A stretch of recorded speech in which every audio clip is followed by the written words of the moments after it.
एक कहावत है, आपने 100 काम किए, 100 में से एक काम आपका गलत हो गया, 100 में से एक काम आपने गलत कर दिया, बाकी 99 काम जो आपके वो सही हैं। लेकिन जो आपके 99 काम सही किए हैं आपने, उसको कोई नहीं देखेगा, उसको सारे इग्नोर कर देंगे, और जो एक काम आपने गलत किया उसको लेके सारे आपके सर पे चढ़ जाएंगे। यही हाल आजकल इंडिगो एयरलाइंस का हो गया है। मतलब सबसे सस्ता किराया उसका, सबसे चीपेस्ट फ्लाइट वो है। कनेक्टिविटी इंडिगो एयरलाइंस की उस जगह पर भी है जहाँ पर बाकी की एयरलाइंस की लिमिटेड सर्विस है या नहीं है। आम आदमी का सपना भी जो प्लेन में बैठने का था वो इंडिगो एयरलाइंस ने पूरा किया। और सबसे बड़ी बात, आज तक इंडिगो एयरलाइंस में कोई क्रैश नहीं हुआ, कोई टेक्निकल फेलियर नहीं हुआ। लेकिन इस बारी जो उन्होंने गलती करी, अब गलती किसकी? 100 में से 99 सही की, सिर्फ एक गलती करी और सारे उसके स्टाफ के ऊपर चढ़ गए। इंडिगो एयरलाइंस ने अपना एक लेवल सेट किया था, तो जब आपका एक लेवल सेट हो जाता है ना, तो वहाँ पर गलतियों की गुंजाइश नहीं होती। और इस लेवल पे गलती की गुंजाइश, अगर आप एक बड़े लेवल पे पहुँच जाते हो और वहाँ पर अगर आप एक बड़ी गलती कर देते हो, तो फिर वही हाल होता है जो इंडिगो एयरलाइंस के साथ हो रहा है। 2 अक्टूबर को पॉलिसी चेंज होती है जिसमें DGCA ने फ्लाइट ड्यूटी टाइम लिमिटेड नियमों में कुछ बदलाव कर दिए, कुछ चेंजेस कर दिए, FDTL में कुछ चेंज किए। और उसी के साथ इंडिगो ने जो है अपनी एक ही साथ कई सारी फ्लाइट्स जो है वो कैंसिल कर दी।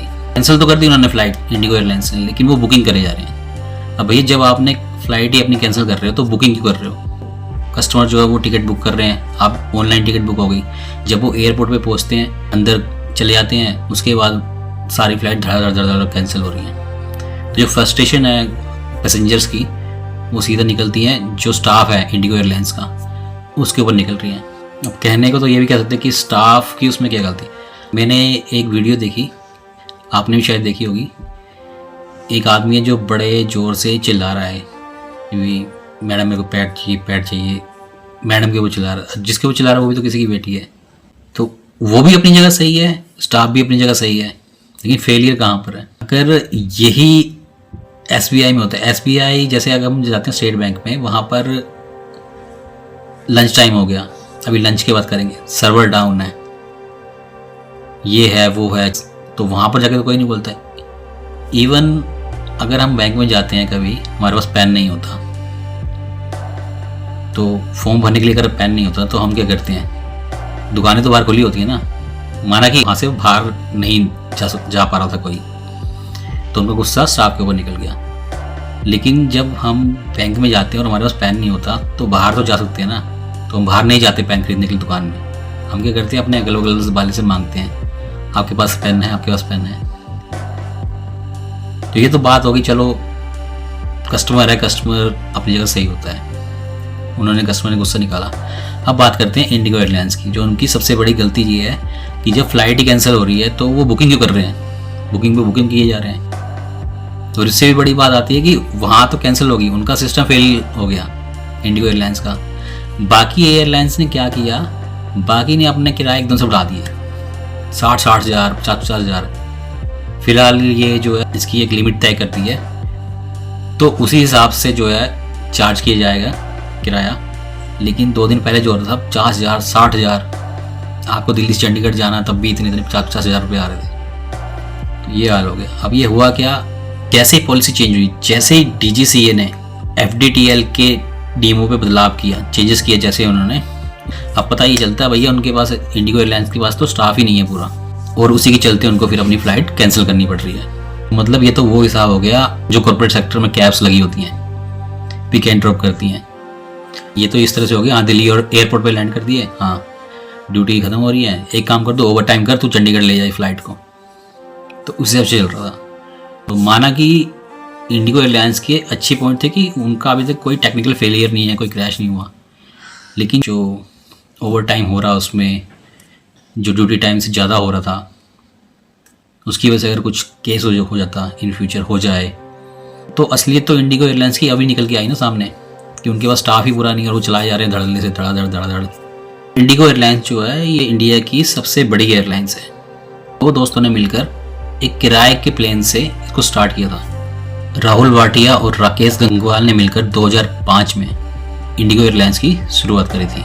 इंडिगो जो नाम है उसके पीछे का मतलब ये है India on the go. Indigo Bharat की पहली और एशिया की दूसरी सबसे बड़ी एयरलाइंस है। भारतीय एविएशन मार्केट में इंडिगो का 60% से ज़्यादा का हिस्सा है। यानी कि अगर हर दिन 10 लोग हवाई यात्रा करते हैं तो उसमें से जो 6 लोग करते हैं वो इंडिगो एयरलाइंस में करते हैं। और इंडिगो का जो प्लेन है वो दुनिया भर में रोज 2000 से ज़्यादा उड़ाने पड़ते हैं। और यही रीज़न है कि इंडिगो की कुछ फ्लाइट कैंसिल करने की वजह से देश भर में पूरी एविएशन मार्केट हिल गई। इंडिगो की स्थापना 2 दोस्तों ने मिलकर करी थी, राहुल भाटिया और राकेश गंगवाल। 2005 में स्टार्ट हुई थी और कुछ ही समय में इसने भारत के आसमान में कब्जा कर लिया था। जब राकेश और राहुल ने इंडिगो की शुरुआत करी थी उस टाइम पे इनके पास एक ही प्लेन था। और उस टाइम वो समय था जब इंडियन एविएशन मार्केट पर जेट एयरवेज का राज था। एयर इंडिया जैसी सरकारी कंपनी भी उस टाइम रेस में थी। तो विजय माल्या आए और उन्होंने किंगफिशर जैसी एयरलाइन लॉन्च करके उड़ता हुआ 5 स्टार होटल बना दिया। उस टाइम की बात है ये। इतने सारे कंपटीशन होने के बावजूद भी इंडिगो ने 0 से टॉप तक का सफर जो है वो तय किया था। और कुछ ही सालों में इसको किंग ऑफ एयरलाइंस बोलने लगे सारे। मतलब सबको पछाड़ दिया इसने। इंडिगो जैसे आए कुछ ही सालों में इसने सबको पछाड़ दिया और कुछ ही सालों में इसको किंग ऑफ एयरलाइंस का बोलना चालू कर दिया। राकेश और राहुल ने ये ऑन द गो के नाम पर इंडिगो नाम रखा था। दुनिया में विमान बनाने वाली 2 ही कंपनियों का दबदबा था, बोइंग और एयरबस। जहाँ सारी इंडियन एयरलाइंस के पास बोइंग के एयरप्लेन थे तो उस टाइम पे इंडिगो ने एयरबस से 100 प्लेन खरीदने का ऐलान कर दिया। और उस टाइम पे एयरबस के लिए भारतीय मार्केट में एंट्री करने का एक शानदार मौका था। और इसलिए एयरबस ने 40 से 50% के डिस्काउंट पर इंडिगो के प्लेन बनाए। और फिर राहुल और राकेश ने 100 एयरबस A320 विमानों को आधे दाम में खरीदा और फिर मुनाफे के साथ सारे प्लेनों को बेच दिया। इससे जो इंडिगो को उस टाइम पे 200 करोड़ रुपए का फायदा हुआ। और फिर क्या किया इंडिगो ने, इन्हीं पैसों से सारे प्लेनों को लीज पे ले लिया। मतलब जो 100 प्लेन खरीदे थे उनको बेच दिया, उससे 200 करोड़ का फायदा हुआ। और फिर उन्हीं 200 करोड़ से उन्हीं प्लेन को, वो जो प्लेन थे उन्हीं को वापस लीज पे ले लिया। और फिर बड़े बड़े शहरों में ऑपरेट करना चालू कर दिया। रेट सस्ते कर दिए। सस्ते दामों पे जो आम आदमी होता था उसका सपना होता था कि हम भी भैया प्लेन पे बैठेंगे, हम कब बैठेंगे, कैसे बैठेंगे, क्योंकि रेट बहुत ज़्यादा होते थे। तो इंडिगो आई, उसने सस्ते दामों पर हवाई सफ़र चालू कर दिया। इंडिगो ने इंडिया में मिडिल क्लास लोगों तक भी अपनी पहुँच बना ली।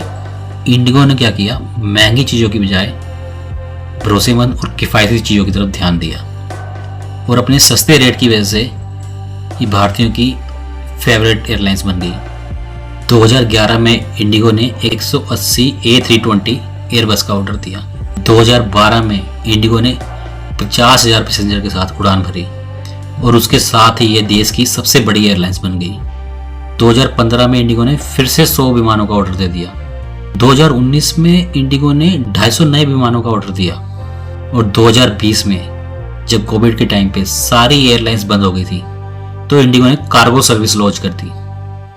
कार्गो मतलब कोरियर सर्विस लॉन्च कर दी। और 2023 में इंडिगो ने 500 नए विमानों का ऑर्डर देके सबको हैरान कर दिया।